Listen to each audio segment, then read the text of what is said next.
الرحمن الرحيم الحمد لله نحمده ونستعينه ونستغفره ونؤمن به ونتوكل عليه ونعوذ بالله من شرور أنفسنا ومن سيئات أعمالنا من يهده الله فلا مضل له ومن يضلله فلا هادي له ونشهد أن لا إله إلا الله وحده لا شريك له ونشهد أن سيدنا ومولانا محمدا عبده ورسوله صلى الله تعالى عليه وعلى آله وصحبه وبارك وسلم تسليما كثيرا اللهم زينا نبينا محمدا صلى الله عليه وسلم بما هو أهله وجزل الأنبياء كلهم خيرا وسلام على المرسلين والحمد لله رب العالمين. أعوذ بالله من الشيطان الرجيم. بسم الله الرحمن الرحيم. ومن أحسن قولا ممن دعا إلى الله وعمل صالحا وقال إنني من المسلمين. صدق الله العظيم.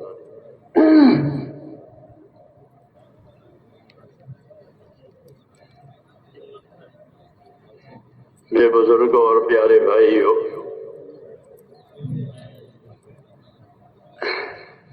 دعوت اور تبلیغ کا یہ کام جو اللہ تعالیٰ نے ہم کو مرحمت فرمایا ہے، اس سے مطلب یہ ہے کہ ہر آدمی اپنی زندگی کی ذمہ داریوں کو سمجھے. ایک ہوتی ہے زندگی کی ضرورتیں، راحتیں، اس کا تو ہر آدمی طلبگار ہے، فکر مند ہے، اپنی ضرورتوں کے بارے میں فکر مند ہے، راحتوں کی طلب ہے. وہ تو موت تک سے پہلے کا معاملہ ہے. دوسری بات جو ہے وہ یہ ہے کہ میری زندگی کی کیا ذمہ داریاں ہیں. میری زندگی کی کیا ذمہ داریاں ہیں. کیا اللہ تعالیٰ نے ہم کو یوں ہی پیدا کیا ہے؟ تو وہ تو اللہ تعالیٰ نے خود ہی فرما دیا کہ فحسبتم انما خلقناکم عبثا، کہ تم نے یہ سمجھ لیا ہے کہ ہم نے تم کو یوں ہی فضول پیدا کیا ہے. ایسا نہیں ہے،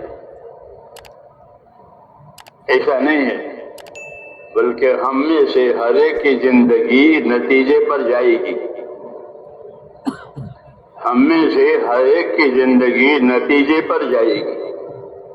کہ ہاں، ایک وقت نتیجے کا ہے، ایک وقت کام کا ہے. ہر کام کا نتیجہ ہوتا ہے، اچھے کام کا اچھا نتیجہ، برے کام کا برا نتیجہ، ناقص کام کا ناقص نتیجہ، کامل کام کا کامل نتیجہ. یہ ترتیب ہے، قدرتی بات ہے. تو زندگیاں جو ہے میرے بھائیوں کہ وہ نتیجے پر جائے گی. ہاں، اللہ تعالیٰ اس کو نتیجے پر لے جائیں گے. ایک مدت مقررہ ہے اس کے بعد، اور یہ مدت مقررہ دو قسم کی ہے. ایک ہر ایک کی شخصی مدت مقررہ، میری، آپ کی، اس کی، اس کی ہے. ہر ایک کی شخصی مدت مقررہ، اور ایک پورے عالم کی اجتماعی مدت مقررہ. اس طرح مدت مقررہ دو قسموں میں بٹی ہوئی ہے. یہ اللہ نے بتا دیا ہے کہ ایک اجل مسمى ہے جو معروف ہے، یعنی ہر آدمی کی موت تک کی مدت، اور ایک پوری دنیا کی موت کی مدت. یہ دو اجل مسمى عنده، کہ پوری دنیا کی موت کی مدت کتنی ہے کہ اس کو اللہ نے کسی نے نہیں بتایا کہ کون سی تاریخ کو یہ ختم ہو جائے گی. اس کا علم صرف اللہ کو ہے اور کسی کو نہیں. تو ایک مدت مقررہ دی گئی ہے، اس کو زندگی کہتے ہیں. اور یہ زندگی جو ہے وہ ایک عبث اور فضول نہیں ہے، بلکہ یہ ذمہ داریوں کے لیے دی گئی ہے. ہاں، ذمہ داریاں ہیں. یہاں آدم علیہ السلام کو ذمہ داریوں کے پورا کرنے کے لیے بسایا ہے کہ یہاں دنیا میں اتار کر کے اللہ تعالیٰ نے ان کو زندگی کی ذمہ داریاں بتائی کہ آپ کی یہ ذمہ داری ہے، یہ ذمہ داری ہے، یہ ذمہ داری ہے. تو دنیا ذمہ داریوں کی جگہ ہے اور آخرت اس کے نتیجے کی جگہ ہے۔ اس طرح ترتیب بنائی گئی ہے کہ یہاں ذمہ داری آئے گی، وہاں نتیجہ آئے گا۔ تو اس لیے ہر آدمی اپنی ذمہ داری کے بارے میں اور اپنے نتیجے کے بارے میں فکر مند رہے۔ میری ذمہ داری کی میری کیا ذمہ داری ہے اور کیا میرا نتیجہ ہوگا۔ وَلْتَنْظُرْ نَفْسٌ مَا قَدَّمَتْ لِغَدٍ۔ ہر آدمی سوچا کرے کہ آنے والی کل کے لیے جو نتیجہ کی کل ہے، اس کے لیے میں نے کیا کیا۔ یہ دعوت ہے کہ ہر آدمی سوچا کرے کہ آنے والی کل کے لیے، آنے والی کل سے یا موت مراد ہے یا قیامت مراد ہے، کیونکہ قیامت اجتماعی موت ہے، اپنی موت انفرادی موت ہے۔ تو ہر آدمی یہ سوچا کرے کہ میں نے اپنے آنے والی کل کے لیے کیا کیا۔ یہ دعوت دی ہے تاکہ کوئی بے فکر نہ رہے، اور کوئی لاپرواہی نہ برتے، بلکہ اپنی زندگی کی ذمہ داریوں کو پوری کرنے کی فکر کرے۔ اور اللہ کی سنت یہ ہے کہ جتنی ذمہ داری پوری کی جائے گی اتنی مدد آئے گی۔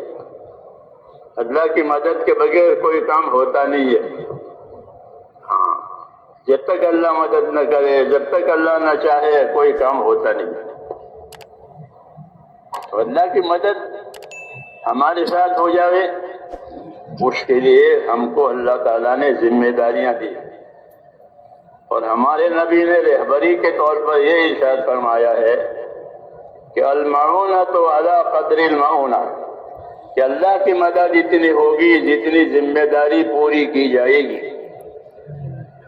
یہ نبی نے صاف بات بتا دی ہے کہ بندے کو اللہ کی مدد اتنی ملے گی جتنی وہ ذمہ داری پوری کرے گا۔ اس لیے ہم اس دنیا میں ذمہ دار ہیں، مکلف ہیں، پابند ہیں اس دنیا میں۔ کس چیز کے پابند ہیں؟ کہ وہ اللہ تعالیٰ کا دین ہے، اور دین جو ہے وہ اعمال کے مجموعے کا نام ہے۔ مولانا الیاس فرماتے تھے کہ دین کیا چیز ہے؟ کہ دین تو اعمال کے مجموعے کا نام ہے۔ ایک اعمال کا ایک مجموعہ ہے، مختلف حالتوں میں احکام آتے ہیں، اس سے اعمال صادر ہوتے ہیں۔ تو کہا کہ دین اعمال کے مجموعے کا نام ہے کہ زندگی کی مختلف حالتوں میں وہ اعمال ظاہر کرنے پڑتے ہیں، کیونکہ زندگی کی مختلف حالتوں میں اللہ تعالیٰ کے احکام ہماری طرف آتے ہیں۔ بندوں کی طرف، خدا کی طرف سے دو چیزیں آتی ہیں۔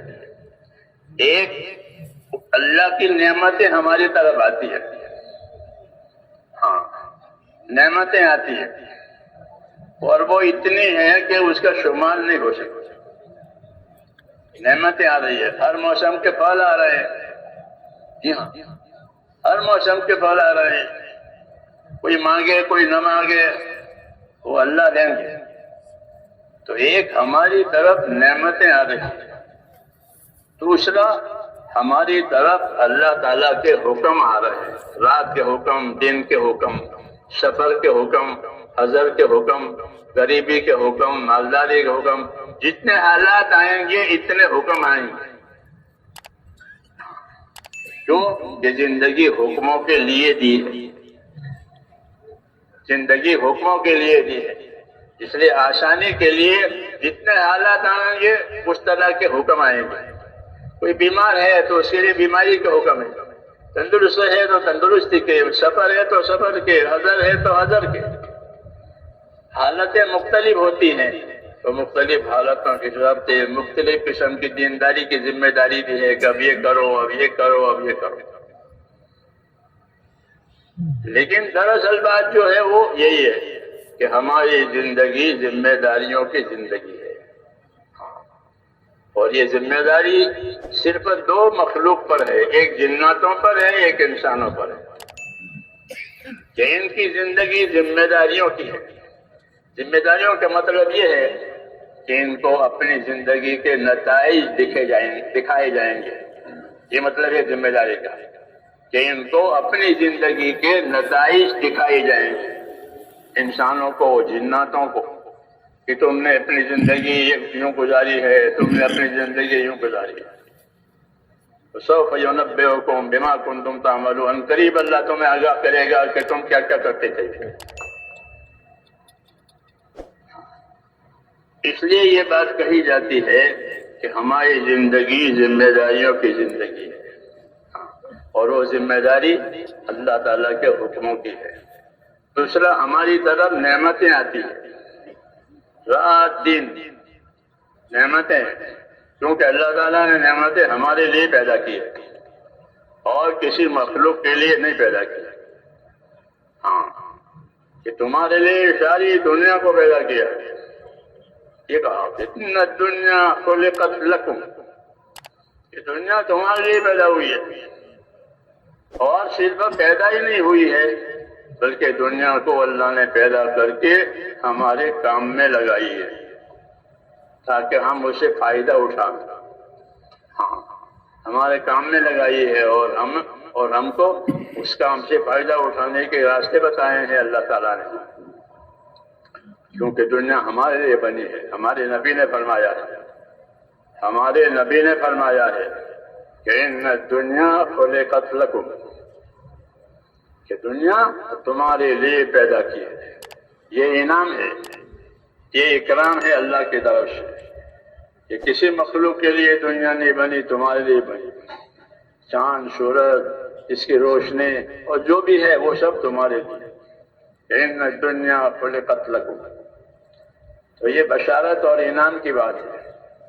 اگلی بات ذمہ داری کی بات ہے. یہ نبیوں کا طریقہ ہوتا ہے کہ وہ اللہ کی طرف سے انعام، اکرام اور اس کی بشارتیں سناتے ہیں، اور اس کے ساتھ ساتھ زندگی کی ذمہ داریاں بھی سب بتاتے ہیں کہ زندگی کی یہ ذمہ داری ہے. انسانوں میں اور حیوانوں میں یہی فرق ہے کہ حیوان کسی چیز کا ذمہ دار نہیں.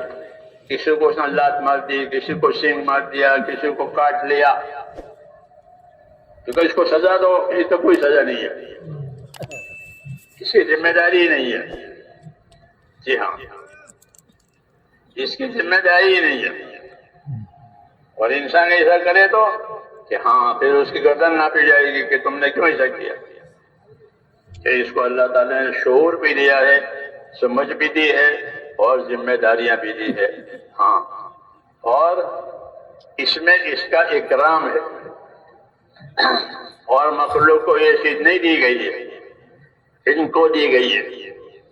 یہ کہ یہ ان کا اکرام ہے کہ ساری کائن مخلوق کو ان کے کام کے لیے، ان کی خدمت کے لیے پیدا کیا اور ان کو ذمہ داریوں کے لیے پیدا کیا. ان کو ذمہ داریوں کے لیے پیدا کیا ہے. وَلَقَدْ كَرَّمْنَا بَنِي آدم، اللہ نے کہا کہ ہم نے آدم کی اولاد کا اکرام کیا ہے. ہم نے آدم کی اولاد کا اکرام کیا ہے. ظاہری اکرام بھی ہے، باطنی اکرام بھی ہے. ہم نے آدم کی اولاد کا اکرام کیا ہے، اور آدم کی اولاد کو ہم نے خشکیوں میں، تریوں میں سوار کر کے چلایا ہے. یہ خشکی میں حیوانوں پر سوار ہو کر کے چلتا ہے، اونٹوں پر، گھوڑوں پر، ہاتھی پر، دوسرے جانوروں پر سواری کر کے چلتا ہے. سمندر میں کشتی میں سوار ہو کر کے چلتا ہے. اس کا اکرام ہے کہ اس کو سوار کر کے چلایا ہے، پانی میں بھی اور سڑک میں بھی. کہ وَلَقَدْ كَرَّمْنَا بَنِي آدم، ہم نے بنی آدم کا اکرام کیا ہے اور ان کو سواری کر کے دوسروں پر لاد کر کے دوسروں پر بٹھا کر کے چلایا ہے، کہ گھوڑوں پر، ہاتھیوں پر، اونٹوں پر، اور سمندر ہے تو کشتیوں پر. ہاں، یہ کیا ہے کہ یہ بنی آدم کا اکرام ہے. تو یہ اپنے احسان کو اللہ نے جتایا ہے کہ ہم نے آدم کی اولاد کا اکرام کیا ہے، اور خشکیوں میں، سمندروں میں ان کو دوسری جانوروں پر سوار کر کے، دوسری چیزوں پر سوار کر کے چلایا. اور تیسری بات کیا ہے کہ ہم نے ان کو پاک چیزیں روزی میں دی ہے. اللہ کوئی ناپاک چیز نہیں کھلاتا. یہ خود ناپاک بناوے وہ الگ بات ہے، یا ناپاک کھاوے وہ الگ بات ہے۔ اللہ کبھی کوئی ناپاک چیز اور غلط چیز بندے کو کھانے کے لیے نہیں دیتا۔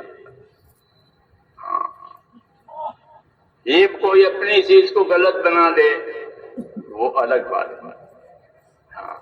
کہ آدمی اپنی روزی کو ناپاک بناوے، اپنی روزی کو گندی بناوے، یا گندی چیز کو روزی بناوے، یہ اس کے کرتوت ہے۔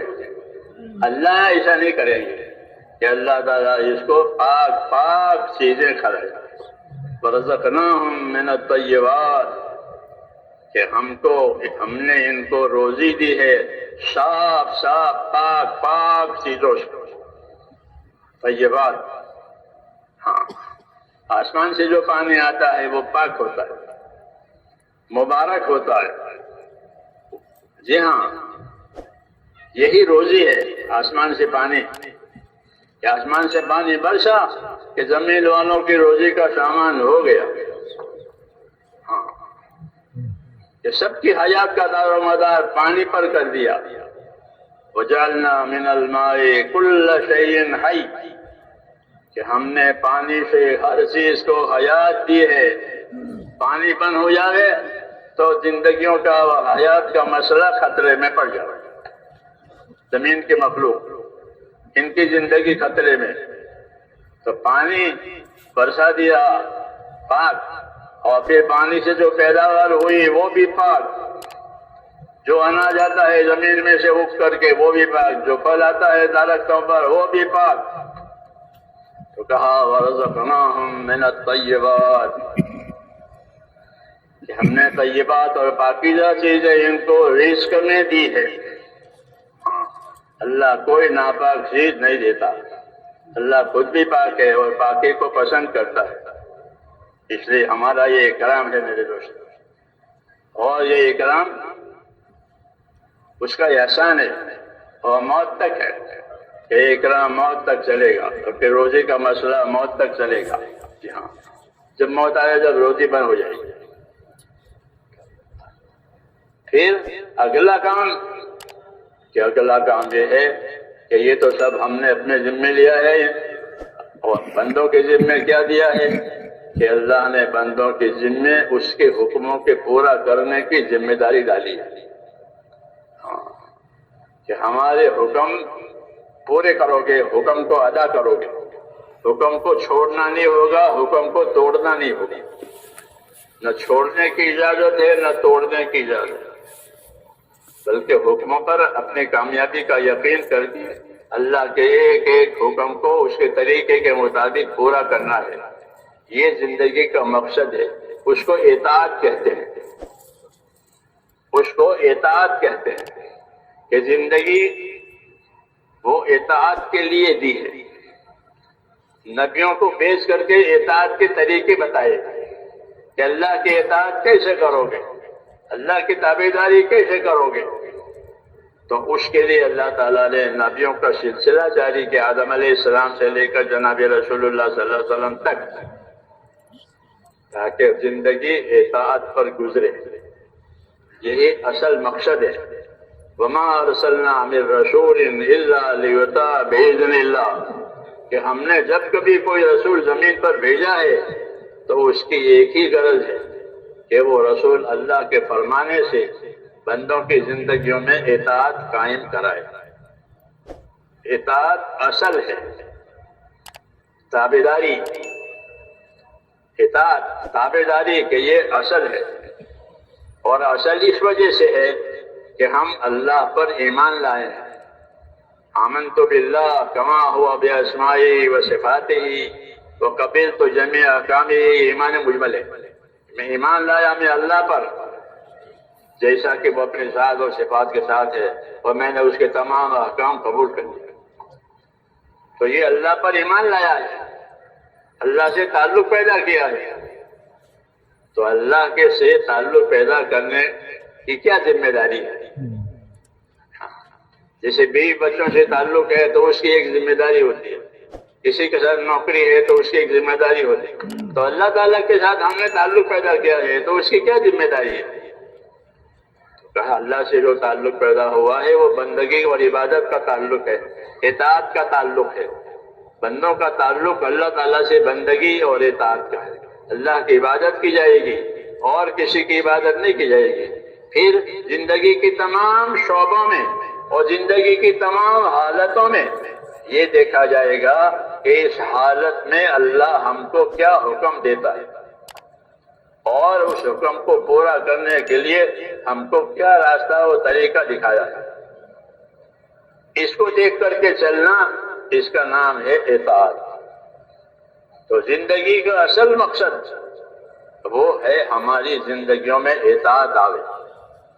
نبیوں کی دعوت، نبیوں کی تعلیم اطاعت کے لیے ہوتی ہے کہ اللہ کی اطاعت کرو، اللہ کے رسول کی اطاعت کرو، اپنے ذمہ داروں کی اطاعت کرو، اطیعوا اللہ و اطیعوا الرسول و اولی الامر منکم، اطاعت کرو اللہ کی، اطاعت کرو اس کے رسول کی، اور اطاعت کرو اپنے ذمہ داروں کی۔ تو ہم کو ایمان کے بعد اطاعت کی دعوت دی ہے، کیونکہ ایمان کا تقاضا ہی اطاعت ہے۔ ایمان کا تقاضا اطاعت ہے۔ اگر اطاعت نہیں ہے تو پھر معصیت ہے۔ معصیت کے معنی نافرمانی، ایمان لاوے اور نافرمانی کرے، یہ سخت بات ہے کہ اللہ پر ایمان بھی لاوے اور اس کے نافرمانی بھی کرے، یہ سخت بات ہے کہ اللہ پر ایمان لایا ہے کہ میرا پروردگار ہے، وہی عبادت کے لائق ہے اور کسی کی عبادت نہیں ہوگی، یہ اقرار ہوا، پھر اسے نافرمانی کرے تو یہ بات سخت ہے۔ اس لیے کہ نافرمانی سے اللہ تعالیٰ ناراض ہوتا ہے۔ عیسیٰ علیہ السلام سے کسی نے پوچھا کہ سب سے زیادہ ڈرنے کی چیز کیا ہے؟ عیسیٰ علیہ السلام نے فرمایا کہ سب سے زیادہ ڈرنے کی چیز اور خطرے کی چیز وہ اللہ کا ناراض ہونا ہے، کہ اللہ ناراض ہو گئے، کہ یہ سب زیادہ خطرے کی چیز ہے کہ جب اللہ ناراض ہوں گے نافرمانیوں کی زندگی سے تو اللہ تعالیٰ اس ناراضی کا بدلہ لیں گے۔ یہ اصول ہے، جنہوں نے ہم کو ناراض کیا ہم نے ان سے بدلہ لیا۔ فرعونیوں نے اللہ تعالیٰ کو ناراض کیا تو اللہ نے فرمایا فَلَمَّا آسَفُونَا انتَقَمْنَا مِنْهُمْ فَأَغْرَقْنَاهُمْ أَجْمَعِينَ۔ یہ فرعون اور اس کی قوم نے اللہ کہتے ہم کو ناراض کیا، ان کو موسیٰ علیہ السلام کے ذریعے سے دعوت پہنچائی، زندگی کا طریقہ بتایا، انہوں نے ایک نہیں مانی، ایک نہیں مانی، کہ انہوں نے ہم کو ناراض کیا۔ تو پھر کیا ہوا کہ جب انہوں نے ہم کو ناراض کیا تو ہم نے ان کے ایک ایک کو پانی میں ڈبایا، اغرقناہم اجمعین، ایک ایک کو ایک ساتھ پانی میں ڈبایا۔ یہ کیوں؟ کہ انہوں نے نافرمانی کی ہے تو نافرمانی کا ان سے ہم نے بدلہ لیا۔ یہ اصولی بات فرمائی کہ نافرمانیاں ہوگی تو بدلہ لیا جائے گا، اور نافرمانی کے جواب میں اطاعت اور تابعداری ہوگی تو اکرام اور اعزاز ہوگا۔ یہ دستور ہے کہ اطاعت ہے کہ اطیعوا اللہ و اطیعوا الرسول لعلکم ترحمون، اطاعت کرو اللہ کی، اطاعت کرو اس کے رسول کی تاکہ تمہارے اوپر رحم ہو جائے۔ اطاعت کہ اطاعت وہ رحمتوں کا ذریعہ ہے، اطاعت کی وجہ سے رحمتیں آتی ہیں۔ دوسرا فائدہ اطاعت کا یہ ہے کہ اطاعت کی وجہ سے سیدھا راستہ ملے گا۔ جو اطاعت نہیں کرے گا وہ بھٹک جائے گا، اور جو اطاعت کرے گا، تابعداری کرے گا، حکم کو دیکھ دیکھ کے چلے گا، اس کو سیدھا راستہ ملے گا۔ وَإِن تُطِيعُوهُ تَهْتَدُوا، وَإِن تُطِيعُوهُ تَهْتَدُوا، کہ اگر تم رسول کی اطاعت کرو گے تو رسول والا راستہ پاؤ گے۔ تو یہ سب دستور اور اصول بتائے گئے ہیں زندگیوں میں، تاکہ زندگیاں جو ہے اصولوں پر آوے۔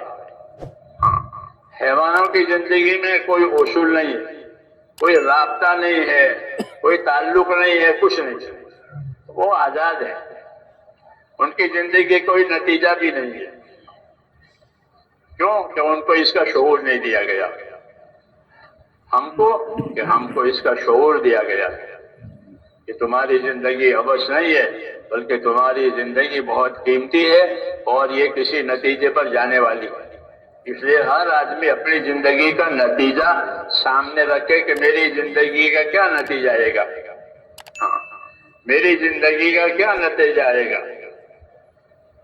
اللہ نے نتیجے کے لیے آخرت کو رکھا ہے اور زندگی کو صحیح بنانے کے لیے دنیا کو رکھا ہے کہ دنیا میں زندگیاں صحیح بنانے کی ہدایتیں آئے گی، اس طرح زندگی صحیح بنے گی، زندگی اس طرح صحیح بنے گی اور آخرت میں اس کا نتیجہ آئے گا۔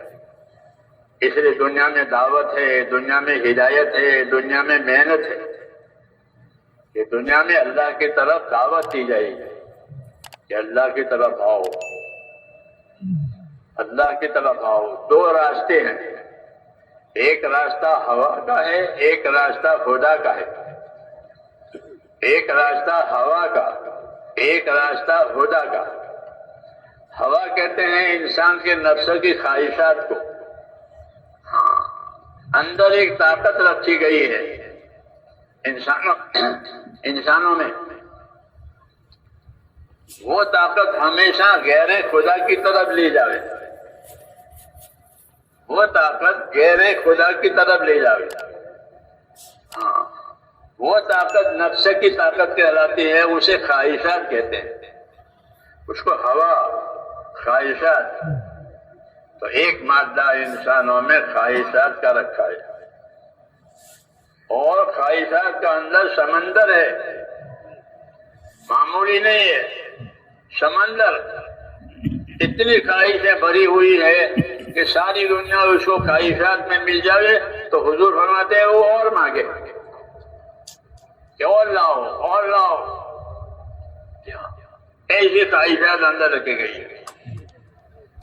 اور دوسری طاقت، یہ دوسری طاقت ہدایت کی طاقت رکھی گئی ہے، ہدایت کی طاقت کہ وہ خواہشات کے مقابلے میں حق پر اور ہدایت پر چلے، یہ طاقت بھی رکھی گئی ہے۔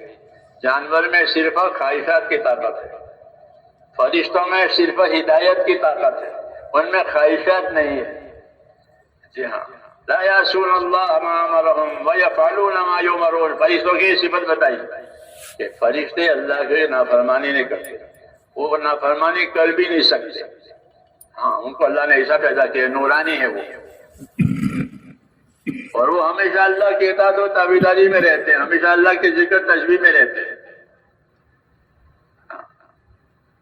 اور حیوان ہمیشہ خواہشات میں ہوتا ہے۔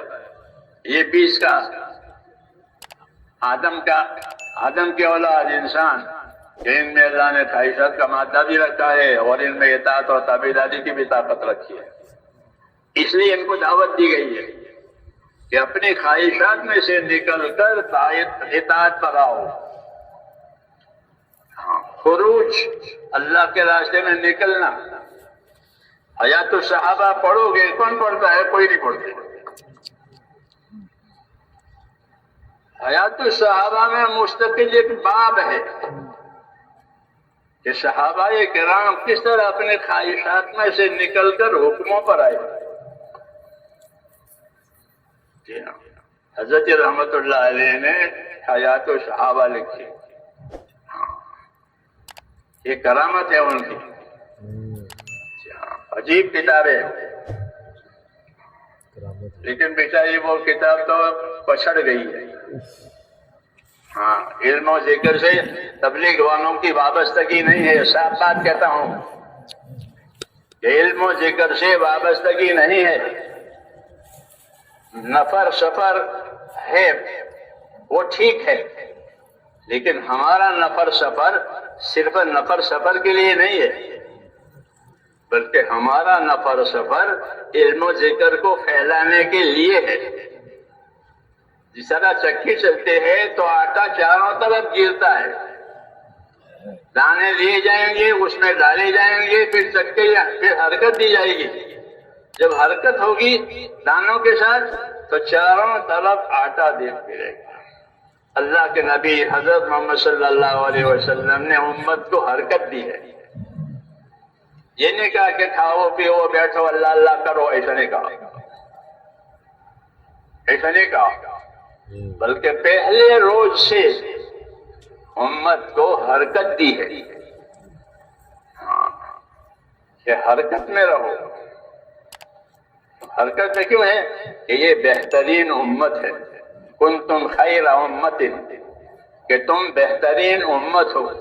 جب بہترین چیز حرکت میں آئے گی تو بہتری پھیلے گی، کوئی بدبودار چیز حرکت میں آئے گی تو بدبو پھیلے گی، کہ تم بہترین امت ہو، اللہ کے حکموں کے امانت دار ہو، اللہ کے پر ایماندار ہو، رسول کے تابع دار ہو، اس لیے تم کو حرکت دی گئی ہے تاکہ تمہاری ذریعے سے رسول کی تابع داری کا سبق بھی لوگ سیکھیں، اللہ کے حکموں کی پابندی کا سبق بھی سیکھیں، اور زندگی کی کیا ذمہ داریاں ہیں وہ بھی سیکھیں۔ بہتری کے یہ وجوہات ہیں۔ تو ہماری اصل، امام غزالی فرماتے ہیں کہ ہمارے دین میں ایمان اور علم یہ اصل ہے۔ ایمان کہ اللہ نے ہم کو ایمان دیا، لا الہ الا اللہ محمد رسول اللہ، ایمان نصیب فرمایا۔ پھر ایمان کے کیا تقاضے ہیں، ایمان آپ سے کیا چاہتا ہے؟ تو ایمان جب آئے گا تو اللہ کی اطاعت چاہے گا، کہ ایمان کا تقاضا اطاعت ہے۔ ایمان کا کیا تقاضا ہے؟ کہ ایمان کا تقاضا اطاعت ہے، کہ اللہ کی بات مان کر کے زندگی گزارو، اور جو نافرمانی والی لائن ہے اسے ہٹے کٹے رہو، اس کو اطاعت کہتے ہیں۔ جب اللہ پر ایمان لائے تو ایمان کا تقاضا ہوتا ہے کہ زندگی اطاعت والی بنے۔ وما ارسلنا من رسول الا لیطاع باذن اللہ، کہ رسولوں کی بعثت اور رسولوں کی دنیا میں آنا، ان کی دعوت، کہ ان کی دعوت اسی ایک کام کے لیے ہے کہ زندگیاں اطاعت پر آ جائے، کہ زندگی کی آزادی ختم ہو جائے، نفس پرستی ختم ہو جائے۔ وہ کیسی زندگی گزارے؟ کہ ایمان والی زندگی گزارے، اطاعت والی زندگی گزارے۔ یہ ایمان اور اطاعت تو اللہ کے لیے، اللہ کے مخلوق کے ساتھ کیسی زندگی گزارے؟ اللہ کی مخلوق کے ساتھ کیسی زندگی گزارے؟ کہ اللہ کی مخلوق کے ساتھ انصاف اور احسان کی زندگی گزارے۔ کہ اللہ کی مخلوق کے ساتھ کیا معاملہ کرو گے؟ کہ اللہ کی مخلوق کے ساتھ احسان اور انصاف کا معاملہ کریں گے۔ ہاں، اپنی زندگی کے ساتھ کیا معاملہ کرو گے؟ کہ اپنی زندگی تقوی پر گزاریں گے۔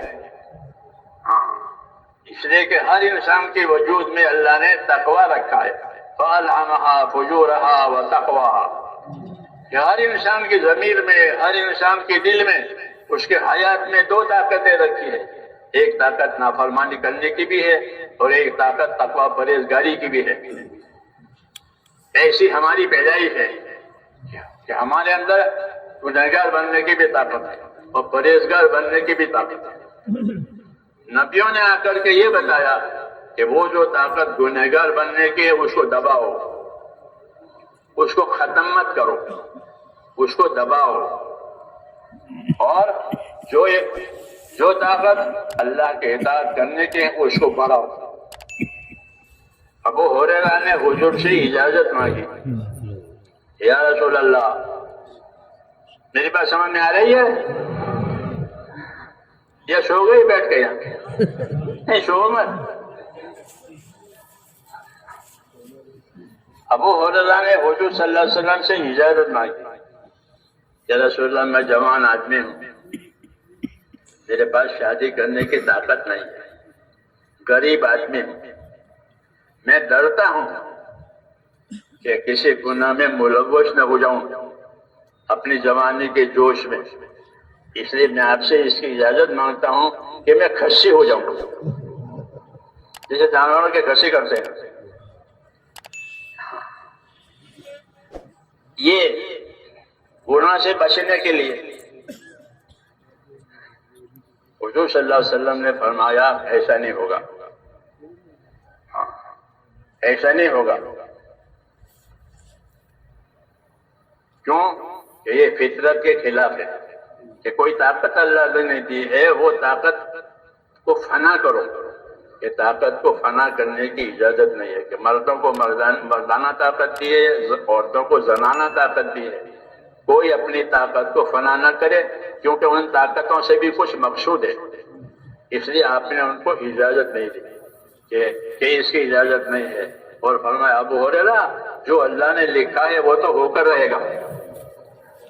یہ کہا اگر کسی کی قسمت میں زنا ہے تو زنا ہو کر کرے رہے گا، اس لیے کہا، اس لیے کاٹ چھانٹ نہیں کرنی ہے۔ ہاں تو میں نے کہا طاقت کو فنا کرنے کی اجازت نہیں دی ہے، جو طاقت دی ہے اس کو فنا نہیں کرنی ہے، بلکہ دعوت یہ ہے کہ جو طاقت گناہوں کی ہے کہ اس کو دباؤ، اور جو طاقت اطاعت کی ہے اس کو بڑھاؤ۔ اس کو مجاہدہ کہتے ہیں۔ کیا کہتے ہیں؟ اس کو مجاہدہ، ایک محنت کہ اپنے آپ کو کرنے کے کاموں کا زیادہ پابند کرو، زیادہ پابند کرو طریقے کو سامنے رکھ کر، تاکہ نہ کرنے کی جو طاقت ہے وہ مزمحل اور کمزور ہو جائے، اس کو ختم نہیں کرنی ہے، اس کو مجاہدہ کہتے ہیں۔ ہاں کہ حکموں کے لحاظ سے اپنے آپ کو، حکموں کا پلہ بھاری رکھو، حکموں کے ادائیگی کا پلہ بھاری رکھو۔ ہاں جب حکموں کے ادائیگی کا پلہ بھاری ہوگا تو نافرمانی والی طاقتیں کمزور ہو جائیں گی۔ اسی کے لیے اللہ تعالیٰ نے عبادت کا نظام دیا ہے، نمازیں دی ہے، روزے دیے ہیں۔ جی ہاں عبادت ہے کہ وہ عبادتیں اسی وجہ سے ہے کہ عبادت کی وجہ سے اللہ کے اطاعت اور اس کی تابعداری کی طاقت بڑھتی چلی جاتی ہے۔ فرض عبادتیں، نفلی عبادتیں، جی ہاں اجتماعی عبادتیں، انفرادی عبادتیں، کیونکہ اللہ تعالیٰ نے عبادت کے لیے پیدا کیا اور عبادت کی طاقت بھی دی ہے۔ ہاں گناہ کی بھی طاقت دی ہے، تو گناہ کی طاقت کے مقابلے میں عبادت والی طاقت بڑھے، اور اس کے لیے دعوت چلائی ہے اللہ نے۔ یا قوم اعبدوا اللہ، ہر نبی آتا تھا کہ اے میری قوم اللہ کی عبادت کرو۔ جب دعوت قائم ہوتی ہے تو عبادت قائم ہوتی ہے۔ ہاں دعوت زندگی میں آئی کہ عبادت آئی گی، کہ دعوت میں بھی پھرتے ہیں اور عبادت میں کمزور ہیں کہ یہ بات صحیح نہیں ہے۔ انبیاء کرام اپنی دعوت میں بھی ہوتے تھے، اپنی عبادت میں بھی ہوتے تھے، اور امت کو بھی یہی سبق دیا ہے کہ اپنی دعوت کے ساتھ اپنی عبادت کو بڑھاؤ، فرائض کو بھی ادا کرو، نوافل کو بھی ادا کرو، عزیمت کو اختیار کرو، تاکہ کسر باقی نہ رہے۔ ہاں یہ دعوت اگر ہضم ہوئی ہے تو مزاج عبادت کا بنے گا۔ جو دعوت کی محنت دی ہے اگر یہ محنت ہضم ہوئی ہے تو عبادت بڑھ جائے گی۔ صحابہ کرام کی عبادت کو دیکھو، حضور صلی اللہ علیہ وسلم کی عبادت کو دیکھو، کہ وہ اپنی دعوت میں لگنے کے ساتھ ساتھ، لوگوں کو تعلیم دینے کے ساتھ ساتھ ان کی عبادتیں بھی بڑی بڑی عبادتیں ہوتی ہیں۔ ہاں اس لیے دعوت کی ہضم ہونے کی علامت ہے کہ جتنی دعوت ہضم ہوگی، یہ محنت جتنی ہضم ہوگی، عبادت بڑھ جائے گی۔ ہاں فرائض کا اہتمام ہو جائے گا، فرائض کا اہتمام ہو جائے گا کہ فرائض کو اہتمام سے ادا کرو، کیونکہ یہ فرائض اللہ کے حقوق ہیں۔ جو چیزیں اللہ نے فرض کی ہے وہ اللہ کا حق ہے۔ نماز اللہ کا حق ہے۔ اقم الصلاۃ لذکری، میری یاد کے لیے نماز قائم کر۔ تو نماز اللہ کا حق ہے، عبادت اللہ کا حق ہے، حضرت معاذ ابن جبل سے حضور نے فرمایا معاذ اتدری ماذا حق اللہ، کہ معاذ آپ کو معلوم ہے اللہ کا کیا حق ہے؟ عرض کیا مجھے نہیں معلوم ہے، آپ بتائیں گے۔ فرمایا اللہ کا حق یہ ہے کہ اسی کی عبادت کی جائے گی، اس کے ساتھ کسی کو شریک نہیں کیا جائے گا۔ تو یہ تعلیم دی ہے اپنی دعوت کے ساتھ کہ جتنی دعوت ہضم ہوگی اتنی عبادت زیادہ ہوگی۔ اس لیے ہر آدمی دیکھے کہ دعوت میں رہتے ہوئے میری عبادت کتنی ہے۔ ہاں یہ علامت ہے، یہ علامت ہے۔ صحابہ کرام کی عبادتیں بہت زیادہ تھی، رات رات بھر وہ اللہ کی عبادت میں رہتے تھے، فرائض بھی ادا ہوتے تھے، نوافل بھی ادا ہوتے تھے، کیونکہ دعوت عبادت کی دعوت ہے۔ ہمارے اندر بھی یہ بات ہونی چاہیے، خالی نفر اور سفر پر گزارا نہ کریں کہ ہم تو اللہ کے دین کے لیے نفر سفر کر رہے ہیں، کہ اس پر گزارا مت کرو، یہ تو ایک ہی کام ہوا۔ ہمارے حضرت فرماتے ہیں کہ نفر سفر تو 6 نمبر ہے، باقی 5 کہاں گئے؟ یہ فرماتے مولانا امام الحسن یہ نفر سفر خروج یہ تو 6 نمبر ہے نا، باقی 5 کہاں گئے؟ تو ہم کو کام دیا ہے میرے، خالی نفر سفر پر نہیں ہے بات، بلکہ یہ ایک پورا نظام ہے۔ ایک تو ایمان میں کمال آوے، اور ایمان کے کمال کی علامت یہ ہے کہ دل میں خدا کا خوف پڑے۔ کہ ہدایت دیں گے تو ہدایت کا اثر اوپر ہوگا، اندر خدا کا خوف ہوگا۔ محنت پر ہدایت دیں گے ہے نہیں کہ محنت پر ہدایت ملے گی، تو ہدایت کا کیا اثر ہوگا کہ ہدایت کا ایک اثر اوپر ہوگا، جی ہاں ایک اثر اندر ہوگا۔ کہ اوپر کیا اثر ہوگا کہ اوپر سے زندگی صاف ستھری ہوگی، جی ہاں اوپر سے زندگی صاف ستھری ہوگی، اور اندر سے کہ اندر سے خدا کا ڈر ہوگا۔ والذین اہتدوا زادہم ھدی وآتاہم تقواہم، کہ جو ہدایت پر چلتے رہیں گے تو ہم اوپر سے ان کی زندگی سدھاریں گے، ان کے اعمال ان کے حرکات صحیح ہو جائیں گے، یعنی سنت کے مطابق ہو جائیں گے۔ یہ بھی ضروری ہے کہ ہماری حرکات سکنات سنت کے مطابق ہو۔ ہماری زندگی کی ترتیب یہ ہے کہ ہماری اجتماعی زندگی نصرت کے لیے ہو، کہ ہم سب مل کر کے اپنے دین کے مددگار بنیں، کہ ایسی محنت کریں کہ دین کو پانی ملے، کہ دین امت کی ہر شعبے میں پہنچ جائے، تاجروں میں تجارت کا، مزدوروں میں مزدوروں کا، اقتدار والوں میں اقتدار کا دین، زمینداروں میں زمینداری کا دین۔ محنت کی وجہ سے کہ جب محنت ہوگی تو ہر شعبے میں اس کا دین آئے گا، یہ اس کو ہدایت کہتے ہیں۔ یہ اوپر، اور اندر کہ اندر تقویٰ ہوگا، اندر خدا کا ڈر ہوگا، اس کی وجہ سے وہ اپنی عبادتوں میں اخلاص کا بھی اہتمام کریں گے، ہاں کہ اللہ کے لیے ہو جائے، غیر خدا کے لیے کوئی چیز ہوئی تو وہ تو کام کی نہیں ہے۔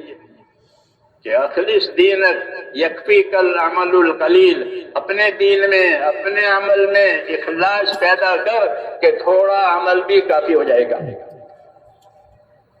یہ ہدایت ہی اپنے عمل میں اخلاص پیدا کر کہ تھوڑا عمل بھی کافی ہو جائے گا۔ کہ اچھی چیز ہے کہ وہ تھوڑی ہے، ایک پھول ہے تو وہ پھول اپنی خوشبو دے گا، دوسری کوئی چیز نہیں دے گا۔ ہاں کیوں اچھی چیز ہے تو کہا کہ اخلص دینک، اپنے دین میں اخلاص پیدا کرو کہ تھوڑا عمل بھی کافی ہو جائے گا۔ تو ایک تو ہماری ذمہ داری میرے دوستو کہ اپنے عمل کا اپنے آپ کو پابند کرنا ہے، اور دوسرا کہ اپنے عمل میں اخلاص پیدا کرنا ہے۔ اور اخلاص کا مطلب یہ ہے کہ اپنے عمل کا کوئی نتیجہ، اپنے عمل کی کوئی غرض دنیا میں نہیں، بلکہ ہم اپنے عمل سے اللہ کو راضی کریں تاکہ اللہ ہماری آخرت بنائے۔ کیونکہ اللہ کا دستور یہ ہے کہ اللہ جس سے راضی ہوگا اللہ اس کی آخرت بنائیں گے۔ دنیا تو ہر ایک کی گزر جائے گی، وہ تو رہے گی نہیں، نبی ہو، ولی ہو، شقی ہو، یہ تو گزرے کے لیے تو گزرنے کے گزر جائے گی۔ اصل آخرت ہے، کہ آخرت کی دو صفت ہے، والآخرۃ خیر و ابقی، کہ آخرت تو بہت بہتر ہے دنیا سے، کہ دنیا میں تو زوال آتا ہے، آخرت میں زوال نہیں ہے۔ دنیا میں تغیر آتا ہے، آخرت میں تغیر نہیں ہے۔ دنیا میں تغیر آتا ہی نہیں آتا، آپ کا بچپنا ہو گیا، پھر جوانی ہو گئی، پھر بڑھاپا ہو گیا، یہ تغیر کہلاتا ہے۔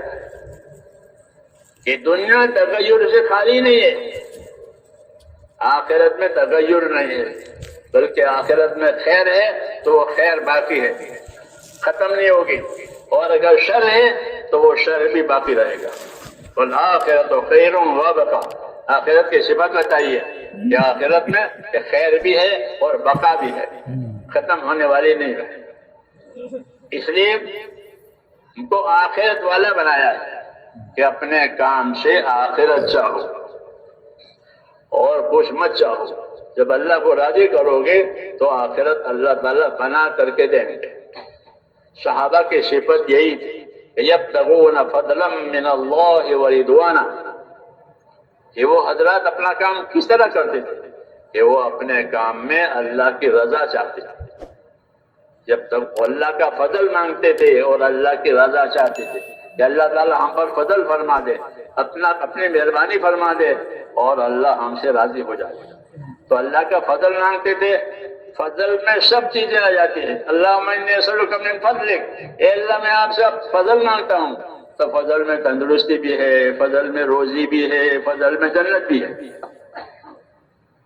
وَاسْأَلُوا اللَّهَ مِن فَضْلِهِ، اللہ سے فضل مانگا کرو کہ فضل میں یہ سب چیزیں آ جائیں گی جس کے تم محتاج ہو، یہ کہا تو اللہ سے فضل مانگا کرے۔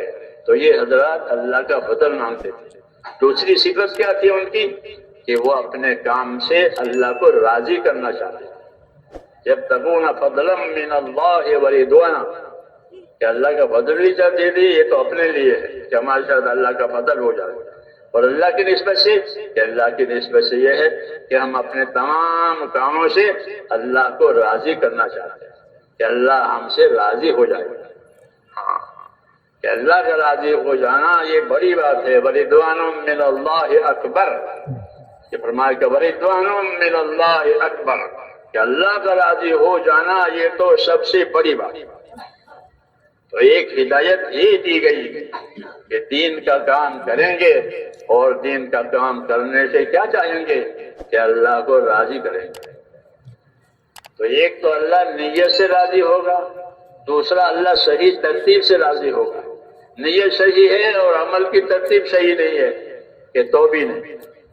اسے نبی آ کر کے نیت بھی سکھاتے ہیں، عمل بھی سکھاتے ہیں، اور عمل کی ترتیب بھی سکھاتے ہیں۔ ان تینوں سے دین مکمل بنتا ہے۔ عمل ہوا، عمل کی ترتیب صحیح ہوئی، اور عمل کی ترتیب کی نیت صحیح ہوئی، اس سے بنتا ہے دین۔ اس لیے دین کو سیکھنے کی بھی ضرورت ہے، سمجھنے کی بھی ضرورت ہے، ورنہ تو دیکھا دیکھی ہو جائے گا۔ ایک کو دیکھ کر دوسرے نے کر لیا، جیسے آج ہے کہ دیکھ کر کے وضو کر لیا، دیکھ کر نماز پڑھ لی۔ حج میں جاتے ہیں تو ایک دوسرے کو دیکھ کر کرتے ہیں، تو یہ بات صحیح نہیں ہے، اس سے یہ بات صحیح نہیں ہے، بلکہ اللہ تعالیٰ نے ہمارے عملوں کو صحیح کرنے کے لیے علم و ذکر دیا ہے۔ علم و ذکر کے بغیر کوئی عمل صحیح نہیں ہوتا، جسے روشنی کے بغیر اندھیرا دور نہیں ہوتا، ایسے ہی علم و ذکر کے بغیر کوئی عمل صحیح نہیں ہوتا۔ اور یہ علم و ذکر خالی تبلیغ میں نہیں ہے، وہ تو ہمیں پہلے سے چلا آ رہا ہے کہ دین تو علم و ذکر کا نام ہے۔ کہ دین میں کیا ہے کہ دین میں علم و ذکر ہے، کہ علم سی چیز کا، کہ علم جن باتوں کا کرنا ہے اس کا علم، جن باتوں سے بچنا ہے اس کا علم۔ ہاں، علم سے یہ مراد ہے کہ جن باتوں کو کرنا ہے اس کا علم، جن باتوں سے بچنا ہے اس کا علم، یہ ہونا چاہیے تاکہ بچنے کی چیز سے بچے اور کرنے کی چیز سے کرے۔ اس علم کو علم شریعت کہتے ہیں، علم شریعت، کہ یہ چیز کرنے کی ہے، یہ چیز بچنے کی ہے۔ تو جس علم میں کرنے بچنے کی باتیں بتائی جائیں اس کو شریعت کہتے ہیں، کہ شریعت میں یہی کہا جائے گا کہ یہ کرو، یہ مت کرو، اتنا کرو، اتنا مت کرو۔ اس لیے یہ علم بھی ضروری ہے، ورنہ عمل ہی غلط ہو جائے گا۔ دوسرا علم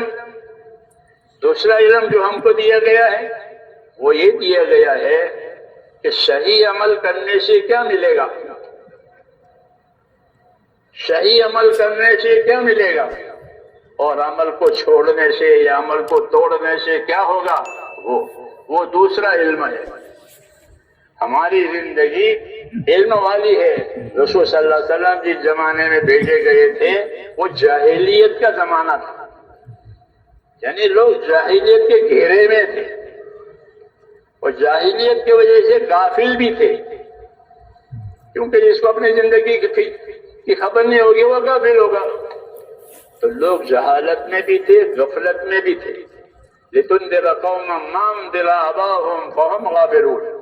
آپ کو ہم نے بھیجا ہے تاکہ آپ ایسی قوم کو آگاہ کریں اللہ سے، اس کے در سے، کہ ان کے باپ دادا کو بھی کسی نے آگاہ نہیں کیا، وہ سب غافل ہو گئے۔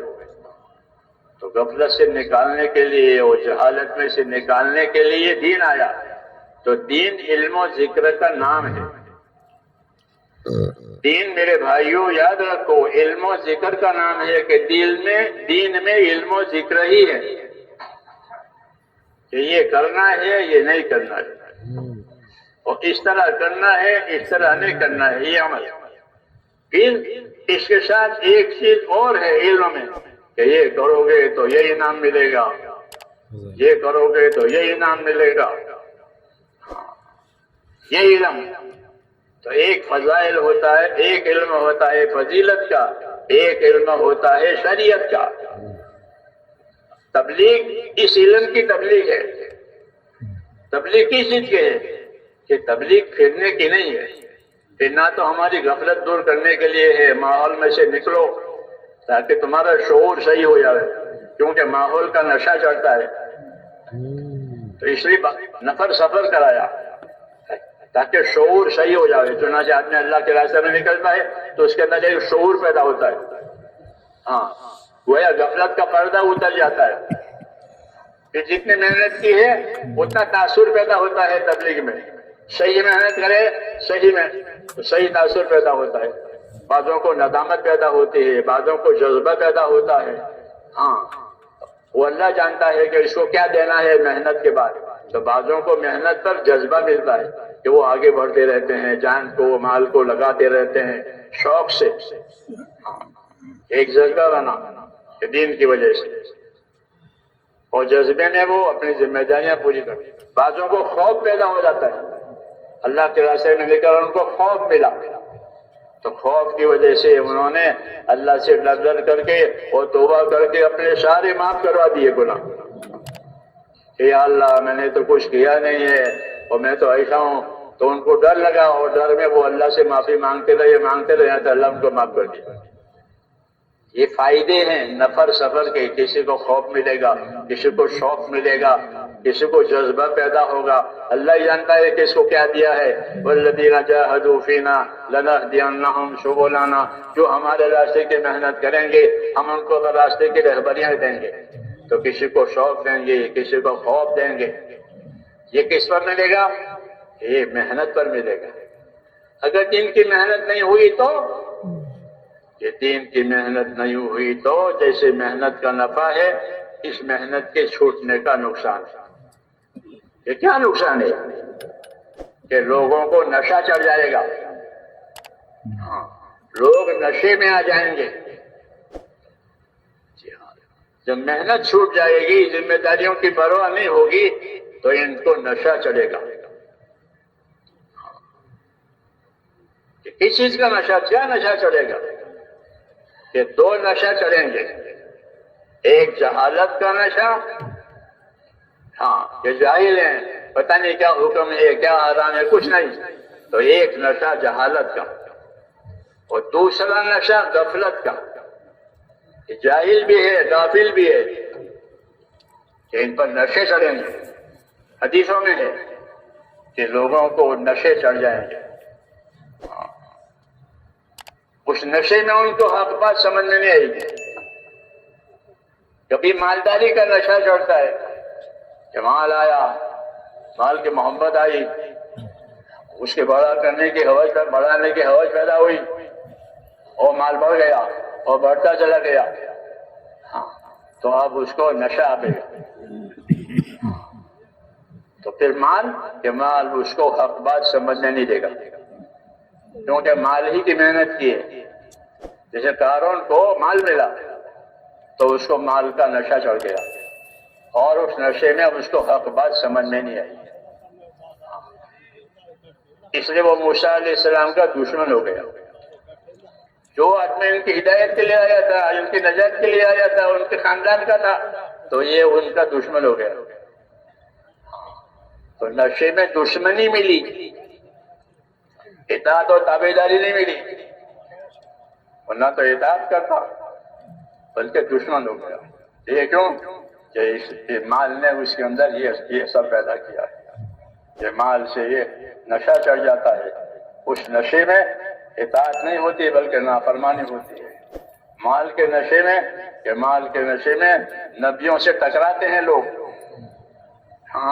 کہ نبیوں سے یہی لوگ ٹکراتے تھے جن کو ان کے زمانے میں مال دیا تھا، اللہ تعالیٰ نے مالدار بنایا تھا، تو وہ نبی سے ٹکر لیتے تھے. وَمَا أَرْسَلْنَا فِي قَرْيَةٍ مِّن نَّبِيٍّ إِلَّا قَالَ مُتْرَفُوهَا إِنَّا بِمَا أُرْسِلْتُم بِهِ كَافِرُونَ. کہ ہم نے جب کسی بستی میں رسول بھیجا ہے تو وہاں کے جو خوشحال لوگ تھے مال سے، وہ کہتے تھے کہ جو بات تم لے کر آئے ہو ہم اس کو نہیں مانیں گے، ہم اس کو نہیں مانیں گے. یہ کیوں؟ ان کے مالوں نے ان پر یہ اثر کیا کہ مال حق بات سمجھنے نہیں دیتا. مال کوئی بری چیز نہیں ہے، لیکن جب مال کے ساتھ آدمی کا استعمال صحیح نہیں ہوتا تو پھر یہ اثر پیدا کرے گا کہ حق بات کا سمجھنا یہ مشکل ہو جائے گا. اس لیے ہمارے نبی نے مال کو حرام نہیں کیا کہ مالدار مت بنو، بلکہ ہمارے نبی نے یہ فرمایا کہ المال نعم المعون. حدیث شریف میں کہ المال نعم المعون، کہ مال تو زندگی کا بہترین سہارا ہے. کہ مال تو زندگی کے ضرورتوں کا بہترین سہارا ہے. آدمی کی ضرورتیں زندگی کی مال سے پوری ہوتی ہے، ہوتی نہیں ہوتی؟ کہ کوئی سی ضرورت بازار سے جا کر لے آؤ. جی ہاں، تو مال کو اللہ نے پیدا کیا ہے اور مال کو زندگی کا سہارا بتایا ہمارے نبی نے کہ مال زندگی کا سہارا ہے. بہت سی حاجتیں، بہت سی راحتیں، بہت سی سہولتیں مال سے ملتی ہے. دوسرا کہ مال سے حقوق بھی ادا ہوتے ہیں، کیونکہ دنیا حقوق ادا کرنے کی جگہ ہے، خالی گزارے کی جگہ نہیں ہے، بلکہ دنیا گزارے کی بھی جگہ ہے کہ وہ گزر رہی ہے روز روز. ایسے ہی یہ دنیا حقوق ادا کرنے کی بھی جگہ ہے. تو حقوق ادا کرنے کے لیے اللہ نے جانی طاقتیں بھی دی ہے، مالی طاقتیں بھی دی ہے. ہماری ذمہ جانی عبادتیں بھی ہے، مالی عبادتیں بھی ہے. اس طرح جانی خدمتیں بھی ہیں کہ لوگوں کی خدمت اپنی جان سے کرو، مدد کرو، سہارا دو، اور اپنے مال سے بھی ان کی مدد کرو. تو مال اور جان اللہ کی عبادت کے لیے بھی ہے اور مخلوق کے ساتھ حقوق ادا کرنے کے لیے بھی ہے. اور یہ اس وجہ سے ہے کہ اللہ تعالیٰ نے دنیا کو حقوق ادا کرنے کی جگہ بتایا ہے کہ یہاں حقوق ادا کرنے پڑیں گے، کہ دنیا حقوق ادا کرنے کی جگہ ہے اور آخرت اس کا بدلہ پانے کی جگہ ہے. سب سے پہلا حق ہوتا ہے اللہ کا. سب سے پہلا حق کس کا؟ کیوں کہ اللہ اول ہے، اللہ سے پہلے کوئی نہیں. اللہ انت الاول فلیس قبلک شیء. اللہ آپ اول ہیں، آپ سے پہلے کوئی نہیں. کوئی نہیں تھا، اللہ تھا، تو پہلا حق کس کا ہے؟ کہ پہلا حق اللہ کا ہے، یہ تعلیم ہے، اور وہ حق عبادت کا حق ہے کہ پہلا حق اللہ کا ہے کہ اللہ پر ایمان لا کر کے اللہ کی عبادت کرو اور عبادتوں کو صحیح کرو۔ عبادتوں کو صحیح کرنے کے لیے علم و ذکر نازل ہوا ہے، عبادتوں کو صحیح کرنے کے لیے علم و ذکر نازل ہوا ہے کہ عبادتیں کس طرح کرو گے۔ اس لیے زندگی ہماری علم و ذکر والی ہے۔ علم و ذکر کی ایسی ضرورت ہے زندگی کو جیسے ریل کو پٹری کی ضرورت ہے۔ کیا کوئی ریل بغیر پٹری کے چلے گی؟ کیوں بھائی؟ کوئی ریل بغیر پٹری کے چلے گی کہ نہیں چل سکتی؟ وہ ڈھیر ہو جائے گی، پٹری سے نہیں سجو اتنی کہ ڈھیر ہو گئی، آگے رفتار نہیں ہے۔ اس لیے زندگی کی دو پٹڑیاں، وہ علم و ذکر ہے، علم و ذکر ہے کہ علم سیکھو، پھر علم کے تقاضے پر عمل کرنے کا نام ذکر ہے۔ کیونکہ ہر ذاکر موتی ہوتا ہے، جو ذاکر ہوگا وہ اطاعت کرنے والا ہوگا، جو اطاعت کرنے والا ہوگا وہ ذاکر ہوگا۔ تو ذکر سے مراد اپنے علم پر عمل کرنا، اطاعت کرنا۔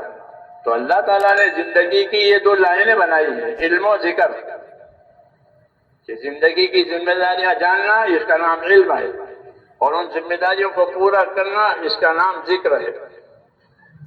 کہ زندگی کی ذمہ داریوں کو جانو اور ذمہ داریوں کو پوری کرو۔ رسول آ کر یہ ساری ترتیب سمجھاتا ہے اور بتاتا ہے یہ عمل اس طرح ہوگا، یہ عمل اس طرح ہوگا۔ اسی کو علم و ذکر کہتے ہیں ہماری دعوت میں۔ اور یہ علم و ذکر خالی تبلیغ والوں کو ملا ہے ایسا نہیں ہے، ہر زمانے میں دیا ہے اللہ نے۔ ہر زمانے میں امتوں کو علم و ذکر ملا ہے تاکہ وہ ذمہ داریوں کو سمجھیں علم سے اور پھر اپنے عمل سے اس کو پورا کریں تاکہ زندگی کامیاب ہو جائے۔ اس لیے زندگی کی ذمہ داریوں کو پورا کرنے کے لیے علم اور ذکر ایسا ہے جیسا ریل کی پٹڑی، پٹڑی کے بغیر ریل نہیں چل سکتی۔ تو آدمی جس حال میں ہو اس حال کا علم و ذکر اس کے لیے ضروری ہے۔ آدمی کبھی راحت میں ہوگا، کبھی مصیبت میں ہوگا، کبھی اطاعت و تابعداری میں ہوگا اور کبھی گناہ میں ہوگا۔ یہ چار حالتوں سے کوئی انسان خالی نہیں ہوتا۔ آپ حضرات بھی غور کرو میری بات پر کہ چار حالتوں میں سے ایک حالت پر ہوگا، یا راحت میں ہوگا، یا مصیبت میں ہوگا، یا اطاعت و تابعداری میں ہوگا، یا نافرمانی میں ہوگا۔ یہ چار حالتیں ہوتی ہیں زندگی کی، اس لیے ان حالتوں میں دین کو دیکھنا ہے۔ اگر زندگی اطاعت اور تابعداری پر ہے تو اس پر ثابت قدم رہے۔ کیا رہے؟ اس کو استقامت کہتے ہیں کہ اگر اللہ نے تمہیں توفیق دی ہے، تم پابند ہو، عمل پر ہو، تو اپنے عمل میں استقامت پیدا کرو، یعنی اس کے پابند ہو جاؤ۔ کہاں تک؟ کہ موت تک، موت تک کی پابندی، کہ عمل صحیح بھی کرنا اور عمل کو موت تک کرنا، یہ ذمہ داری ہے۔ عمل صحیح ہوگا علم و ذکر سے، اور پھر اس کو لے جانا ہے موت تک۔ یہ زندگی کی ذمہ داری بتائی کہ وَلَا تَمُوتُنَّ إِلَّا وَأَنْتُمْ مُسْلِمُونَ، کہ تمہاری موت اس حال میں آوے کہ تم اللہ کی بات مانتے مانتے مر جاؤ۔ یہاں تک ذمہ داری ہے۔ اس لیے زندگی کو علم و ذکر پر لانا ہے، کیونکہ اعمال مختلف ہوتے ہیں، اعمال مختلف ہوتے ہیں، ان کے طریقے مختلف ہوتے ہیں، ان کے اوقات بھی مختلف ہوتے ہیں عملوں کے۔ فجر کی نماز کا وقت، ظہر کی نماز کا وقت، فجر کی نماز کا طریقہ، ظہر کی نماز کا طریقہ۔ ہاں، اس لیے علم کا ہونا ضروری ہے کہ علم ہوگا تو عمل کی صحیح شکلیں وجود میں آئیں۔ روایتوں میں ہے کہ حضور صلی اللہ علیہ وسلم فجر کی 2 رکعت نماز سنتوں کا بہت اہتمام کرتے تھے، سفر ہو حضر ہو، اور اس کی اہمیت سمجھاتے تھے کہ فجر کی 2 رکعت نماز سنت دنیا ما فیہا سے بہتر ہے۔ ایک مثال، عمل کی اہمیت، عمل کا طریقہ، عمل کی فضیلت، عمل کا طریقہ، اس کا تعلق علم و ذکر سے ہے۔ علم و ذکر ہوگا تو اس کی اہمیت سمجھ آئے گی۔ تو فجر کی 2 رکعت نماز سنت، کہ سب سے زیادہ سنت موقدہ میں جو کوئی سنت ہے تو فجر کی 2 سنت ہے۔ سنت موقدہ ہے نا 12 رکعت دن بھر میں 12 رکعت سنت موقدہ ہے، ان میں سب سے زیادہ تاکید اور موقت فجر کی 2 سنتوں کی ہے۔ یہ مثال کے لیے میں نے کہا علم و ذکر، علم و ذکر، فجر کی 2 رکعت نماز سنت آپ سفر میں حضر میں ادا کرتے تھے، اور اس کو ہلکی ادا کرتے، لمبی نہیں۔ یہ طریقہ عمل کا طریقہ کہ فجر میں 2 رکعت پڑھتے تھے اور ہلکی پڑھتے تھے، نہ لمبی قرات میں ہوتی تھی، ایسا صدیقہ فرماتے تھے۔ تو فجر کی 2 رکعت سنت کہ اس کے تاکید زیادہ اور اس کو پڑھنا کیسا کہ ہلکا۔ ظہر کی 4 سنت، مثال دے رہا ہوں، ظہر کی 4 سنت، کہ ظہر کی 4 سنت تہجد کے برابر ہے، یہ فضیلت ہے کہ ظہر کی 4 سنت تہجد کے برابر ہے، اور اس کو حضور صلی اللہ علیہ وسلم لمبی پڑھتے تھے۔ 4 سنتوں کو کیسے پڑھتے تھے؟ یہ علم و ذکر ہے کہ ہر بات میں آپ کو علم و ذکر ملے گا۔ ہماری دعوت میں اس کی کمی ہے، ہماری محنت میں اس میں کمی ہے، اسی وجہ سے اس کے اثرات میں کمی ہے۔ اس محنت کے جو اثرات ہونے چاہیے، جو برکات ہونے چاہیے، وہ کمی اس وجہ سے کہ اس میں علم و ذکر کی کمی ہے۔ کہ ہم کو جو دین دیا ہے وہ علم و ذکر کے ساتھ دیا ہے۔ یہ اس کی مثالیں ہیں کہ ظہر کی سنتوں کو آپ لمبی پڑھتے تھے، فجر کی سنتوں کو ہلکی پڑھتے تھے، عصر کی سنتوں کی ترغیب دیتے تھے۔ عصر کی سنتوں کو تاکید نہیں ہوتی تھی لیکن اس کی ترغیب دیتے تھے۔ فجر کی سنتوں کی تاکید تھی، ظہر کی سنتیں موقدہ تھی، اور عصر کی سنتیں موقدہ نہیں ہے لیکن آپ اس کی ترغیب دیتے تھے۔ اور کیا ترغیب دیتے تھے؟ مثال کے طور کہ حضور صلی اللہ علیہ وسلم نے دعا دی ہے، اس آدمی کو دعا دی ہے کہ جو عصر سے پہلے 4 رکعت نماز پڑھے، رحم اللہ عمران صلی قبل العصر 4، اللہ اس بندے پر رحم کرے جو عصر سے پہلے 4 سنت پڑھے۔ یہ میں مثالیں دی کس کی؟ کہ فضیلتوں کی، علم و ذکر کی، کہ ہم کو یہ چیزیں دی ہیں، یہ جاننا ضروری ہے، تب تو دعوت رنگ پر آئے گی۔ کس پر آئے گی؟ رنگ پر آئے گی۔ ہاں، عبادت اور بندگی کا رنگ ظاہر ہوگا۔ صبغۃ اللہ ومن احسن من اللہ صبغہ ونحن لہ عابدون، یہ اللہ کا رنگ ہے۔ ہاں، اللہ کے رنگ میں رنگنا ہے کہ ہم اس کے عبادت گزار ہیں، ہم اس کے بندے ہیں، تو بندگی کا رنگ آوے۔ کیا آوے؟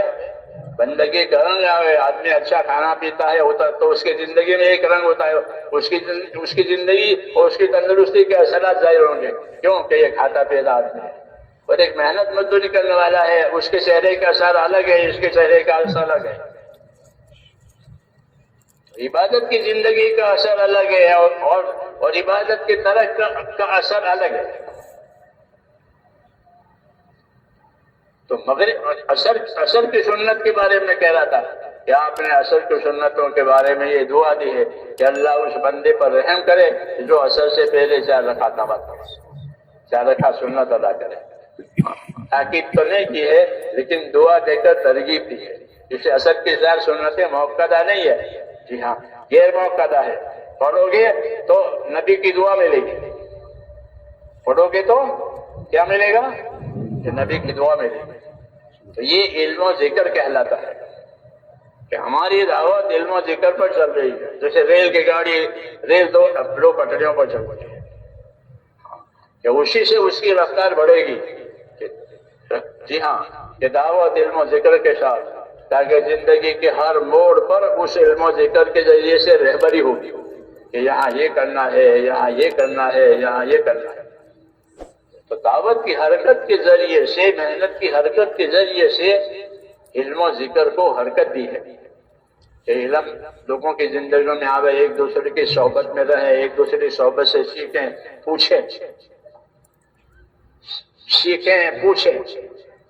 دیکھو اللہ نے پہنچانے کا حکم دیا ہے کہ نبی نے بھی پہنچانے کا حکم دیا ہے کہ میری بات کو پہنچاؤ. حکم دیا نہیں دیا؟ بلغوا عنی ولو آیا، میری طرف سے بات پہنچا دو، چاہے ایک ہی بات ہو، ایک ہی آیت پہنچاؤ. بلغوا، تبلیغ کرو. تو ایک ذمہ داری پہنچانے کی بھی دی ہے. تو خالی پہنچانا ہے کہ دوسری ذمہ داری کیا دی ہے کہ نہیں جانتے ہو تو جاننے والوں سے پوچھا کرو تاکہ صحیح بات معلوم ہو جائے. صحیح بات معلوم ہوگی تو صحیح بات پہنچاؤ گے. تو خالی یہ نہیں کر کے تبلیغ کرو، بلکہ یہ کہ پوچھ کر کے صحیح علم حاصل کرو. فاسألوا اہل الذکر ان کنتم لا تعلمون، پوچھ لیا کرو جاننے والوں سے اگر تم نہیں جانتے ہو. تو تمہارا نہ جاننا کوئی قصور نہیں ہے. آدمی ہے نہیں جانتا ہے تو نہ جاننا کوئی قصور نہیں ہے، لیکن نہ پوچھنا قصور ہے. میری بات سمجھ آ رہی ہے؟ ہاں، آپ ذمہ دار حضرات ہیں. نہ جاننا قصور نہیں ہے. آدمی ماں کے پیٹ سے ایسا بیدار ہوتا ہے کہ کچھ بھی نہیں جانتا. ہاں،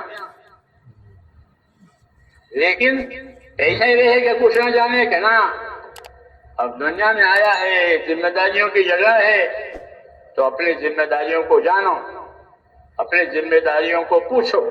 تو اللہ نے تبلیغ کا بھی حکم دیا ہے کہ بلغوا عنی ولو آیا، میری طرف سے بات پہنچاؤ، چاہیے کی بات. اور یہ بھی کہا کہ فاسألوا اہل الذکر ان کنتم لا تعلمون، اگر تم نہیں جانتے ہو تو جاننے والوں سے پوچھ لیا کرو.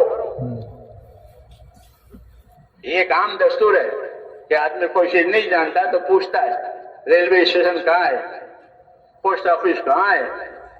پوچھتے نہیں پوچھتے. پوچھنے کا بھی رواج اور بتانے کا بھی رواج ہے. کس سے پوچھو گے وہ بتا دے گا اگر اس کو معلوم ہے تو کہ ہاں یہ پوسٹ آفس کا راستہ ہے، یہ ریلوے اسٹیشن کا راستہ ہے. ہمارے دین میں بھی ہے کہ پوچھو نہیں جانتے ہو تو، اور جس کو معلوم ہے اس کو بتانا واجب ہے. اس کو بتلانا، پوچھنے والے کو بتلانا واجب. نہیں بتا دے گا تو گنہگار ہوگا. یہ پوچھنے کے لیے آیا ہے. اس لیے میرے دوستو، اللہ نے تبلیغ پہنچانے کا بھی حکم دیا ہے اور دین کو پوچھ کر کے واقف ہونے کا بھی حکم دیا. اس سے بات پوری ہوگی، کیونکہ واقف ہوگا تو دوسرے کو واقف کرے گا. جو خود نہ واقف ہے دوسرے کو کیسے واقف کرے گا؟ اس لیے پہنچانا بھی ہے اور پوچھ کر کے سیکھنا بھی ہے. اسی کو علم و ذکر کہتے ہیں. یہ بنیاد ہے اس دعوت کی کہ جتنا علم و ذکر بڑھے گا کہ اتنی دعوت کی رونق بڑھے گی، اتنے دعوت کے اثرات بڑھیں گے. کیونکہ دعوت کوئی جہالت پھیلانے کے لیے تھوڑی ہوتی ہے، دعوت کوئی غفلت پھیلانے کے لیے تھوڑی ہوتی ہے. یہ دعوت تو علم و ذکر کی ہوتی ہے کہ اللہ کی باتوں کو جانو، اللہ کی باتوں کو مانو، اللہ کی باتوں کو جانو، اللہ کی باتوں کو مانا. جاننا اور ماننا یہ بندوں کی ذمہ داری ہے. اسی کو علم و ذکر کہتے ہیں کہ جانکر بن جاؤ، واقف بن جاؤ، پھر عمل کر کے ماننے والے بن جاؤ. اس کو اطاعت کہتے ہیں. تو ایمان اور اطاعت وہ ہماری دعوت کا، ہمارے دین کا اصلی جوہر ہے کہ زندگیوں میں ایمان آوے، زندگیوں میں اطاعت آوے. پھر اطاعت اور ایمان کو لے کر کے ساری دنیا میں جائیں. ہاں، کہ زندگی ایمان کے لیے دی ہے، زندگی اطاعت کے لیے دی ہے. زندگی ایمان کے لیے دی ہے کہ اللہ پر ایمان لاؤ، ایک ہی اللہ ہے، کوئی دوسرا اللہ نہیں ہے، کہ اس کو مانو اور اس کے اطاعت کرو. تو ایمان اور اطاعت یہ اصل ہے. اس کو صحیح کرنے کے لیے علم و ذکر دیا ہے، اور بندوں میں عام کرنے کے لیے کہ بندوں کے ساتھ انصاف سے رہو، احسان سے رہو. ہاں، انصاف سے رہو، احسان سے رہو بندوں کے ساتھ. احسان سے رہو گے تو محبتیں پیدا ہوگی، انصاف سے رہو گے تو کوئی شکایت نہیں پیدا ہوگی. ان اللہ یامر بالعدل والاحسان، اللہ تمہیں حکم دے گا کس کا؟ کہ انصاف کرنے کا، احسان کرنے کا. انصاف کرنے کا مطلب یہ ہے کہ جو اپنے لیے پسند کرو وہ دوسروں کے لیے پسند کرو، جو اپنے لیے ناپسند کرو وہ دوسروں کے لیے ناپسند کرو. کوئی گالی کھانا پسند کرتا ہے؟ کوئی نہیں پسند کرے گا کوئی گالی کھائے گا. لیکن دعا، یہ دعا ہر ایک پسند کرے گا کہ میں نے دعا دی ہے. ہاں، اور گالی دی ہے، گالی کوئی پسند نہیں کرے گا، یہ ناپسندیدہ چیز ہے. تو اس لیے انصاف ہے کہ جو اپنے لیے پسند کرو وہ دوسروں کے پسند کرو. حضور صلی اللہ علیہ وسلم کو انصاف کرنے کا حکم ملا ہے. امرت لأعدل بینکم، مجھے حکم ہے کہ تمہارے اندر انصاف قائم کرو، کہ انصاف کی وجہ سے حقدار کو حق ملے گا. انصاف کی وجہ سے کیا ملے گا؟ کہ انصاف ہوگا تو حقدار کو حق پہنچے گا. انصاف نہیں ہوگا تو ظلم ہوگا، کہ ظلم میں حق مارے جاتے ہیں. تو نبی اپنا منصب بتا رہا ہے کہ امرت لأعدل بینکم، مجھے حکم ہے کہ تمہارے اندر انصاف قائم کرو، کہ تمہاری ہر ہستی انصاف کرنے والی، تمہارا ہر انسان انصاف کرنے والا، کہ جو اپنے لیے پسند کرے وہ دوسرے کے لیے پسند کرے، جو اپنے ناپسند کرے دوسروں کے ناپسند کرے. اس کو انصاف کہتے ہیں. تو یہ ہماری دعوت ہے میرے دوستوں، کہ اللہ تعالیٰ کے حقوق ادا ہو جائیں، بندوں کے حقوق ادا ہو جائیں. جی ہاں، اور ان سب کے ذریعے سے اپنی آخرت بنانی ہے اور کچھ نہیں چاہنا ہے. کہ کیا چاہتے ہو؟ کہ کچھ نہیں چاہتے، کچھ نہیں چاہتے. مالداروں سے مال نہیں چاہتے، عہدے داروں سے عہدہ نہیں چاہتے، زمینداروں سے زمین نہیں چاہتے. تو پھر کیا چاہتے ہیں؟ تو صحابہ فرماتے تھے انما ہممنا الآخرہ ولیست ہمامنا الدنیا، ہمارے عزائم، ہمارے ارادے اپنی آخرت بنانے کے ہیں. ہاں، ہمارے ارادے اور عزائم اپنی دنیا بنانے کے نہیں. یہ اخلاص کی بات آئی کہ اپنے کام سے، اپنی محنت سے اخلاص آخرت چاہو. کہ آخرت ایک ایسی چیز ہے جو ختم نہیں ہوگی، کہ آخرت چاہو. ہاں، کہ اللہ راضی ہوگا تو آخرت بنا کر کے دے گا. اسے اللہ کو راضی کرنا ہے تاکہ اللہ ہماری آخرت بنائے. اور ساری دنیا کے انسانوں کے ساتھ خیر خواہی کرنی ہے. ہاں، جیسے ماں باپ بچوں کے ساتھ خیر خواہی کرتے ہیں کہ میرے بچوں کا بھلا ہو جاوے. ہاں، میرے بچوں کا بھلا ہو جاوے. ایسے نبیوں کا تقاضا ان کی طبیعتوں پر یہ ہوتا ہے کہ وہ اپنی امت کے لیے بھلا چاہتے ہیں. اب نبی نہیں آئے گا، اب امت کی ہدایت کا ذریعہ ہے. نبی نہیں آئے گا، اب امت کی ہدایت کا ذریعہ ہے. اس لیے تاکہ خیر خواہی کے ساتھ کام کرو، کہ اب امت کو امت کی ہدایت کا ذریعہ بنایا ہے. تو امت کے جو لوگ سمجھدار ہیں وہ خیر خواہی کریں، ان لوگوں کے لیے جو نادان ہیں، اور خیر خواہی کریں، ان کو دعوت دیں، اور دعوت میں ان کو اللہ کے انعام اکرام سمجھائیں تاکہ وہ اللہ کے حقوق ادا کرنے والے بنیں اور اپنے آخرت بنانے والے بنیں. اس لیے کہا کہ کنتم خیر امت اخرجت للناس، تم بہترین امت ہو اور تم کو اس لیے نکالا گیا ہے کہ حق کو روشن کرو، حق کو واضح کرو، اپنے ایمان سے، اپنے اعمال سے، اپنے اخلاق سے اور اپنی دعاؤں سے حق کو تیز کرو. کہ اس لیے کہ ہم کو اللہ، اس امت کو اللہ نے اسی لیے بنایا ہے. یہ شرف ہے، یہ شرف ہے. اس لیے اس کام میں ایک تو اپنے آپ کو بنانا ہے کہ اپنے آپ کو بناؤ. دوسروں کی طرف نظر خیر خواہی کی ہے اور اپنی طرف نظر پابندی کی ہے. دوسروں کی طرف نظر خیر خواہی کی، اس کا بھلا چاہو، یہ بھی نمازی ہو جاوے، یہ بھی ٹھیک ہو جاوے. اور اپنی طرف نظر پابندی کی، کہ اپنے آپ کو پابند کرو، اپنے آپ کو پابند کرو. اس لیے ہم امت پر ایک ذمہ داری استقامت کی ہے اور ایک ذمہ داری نصرت کی ہے کہ ہر آدمی اپنی ذاتی زندگی میں استقامت اور پابندی کے ساتھ رہے، فرائض بھی ادا کرے، سنت بھی ادا کرے، مستحب بھی ادا کرے، کہ کوئی چیز باقی نہ رہے، کوئی نماز اس کے اوپر باقی نہ رہے، جو چھوٹ گئی پہلی غفلت میں ان نمازوں کو بھی ادا کرے، جو زکاتیں ہیں وہ زکاتیں میں ادا کرے، کہ کوئی فرض چھوٹے نہیں۔ ہمارا ہر ساتھی صاحب ترتیب بنے۔ صاحب ترتیب اس کو کہتے ہیں کہ بالغ ہونے کے بعد اسے کوئی نماز نہیں گئی، جو گئی تھی وہ ادا کر لی، اس کو صاحب ترتیب کہتے ہیں۔ تو ہمارا ہر ساتھی لوگوں کو نماز کی دعوت دیتا ہے، مسجد میں بلاتا ہے، تو وہ صاحب ترتیب بنے کہ میرے ذمہ الحمدللہ کوئی نماز باقی نہیں ہے، اور دوسرے فرائض ہیں کہ وہ بھی ادا کرنے ہیں۔ اس کو استقامت کہتے ہیں کہ اپنے اندر عمل میں استقامت پیدا کرو۔ دوسرا، اپنے دین کے مددگار بنو۔ یہ دو ذمہ داری، اپنے دین کی مددگار بنو، ایسی محنت کرو کہ لوگوں کی زندگیوں میں اور مختلف طبقوں میں دین آوے، تاجروں میں تجارت کا دین، مزدوروں میں مزدوروں کا دین، جی ہاں، اور جو عبادت کے لیے پیدا کیا ہے ہر ایک کو، تو وہ اپنی زندگی عبادت والی بناوے، پھر جو جس طبقے میں ہو اس طبقے کا دین آوے۔ یہ بات محمد صلی اللہ علیہ وسلم کی دعوت اور تبلیغ میں ہے کہ آپ کی دعوت اور تبلیغ میں یہ کہ ہر آدمی کی زندگی عبادت والی بنے، ہر طبقہ اپنے طبقے میں اپنے دین کا پابند بنے، تاجر میں تجارت کے دین آوے، مزدور میں مزدوری کے دین آوے۔ اس لیے امت کو حرکت دی ہے، امت کو حرکت دی ہے، اس خیر کو لے کر پھرو اور لوگوں کو فضائل بتاؤ، لوگوں کو ذمہ داری بتاؤ کہ کام کرو گے تو یہ فضیلت ملے گی، نہیں تو یہ مصیبت آئے گی، تاکہ دل جو ہے مائل ہو جائے کام کی طرف، کہ فضائل کے ذریعے سے، ترغیب کے ذریعے سے، اخلاق کے ذریعے سے یہ کام چلانا ہے، زور زبردستی نہیں ہے۔ زور زبردستی سے یا ڈنڈے کے زور سے حق نہیں پھیلتا، حق تو حق کے طریقے سے پھیلتا ہے۔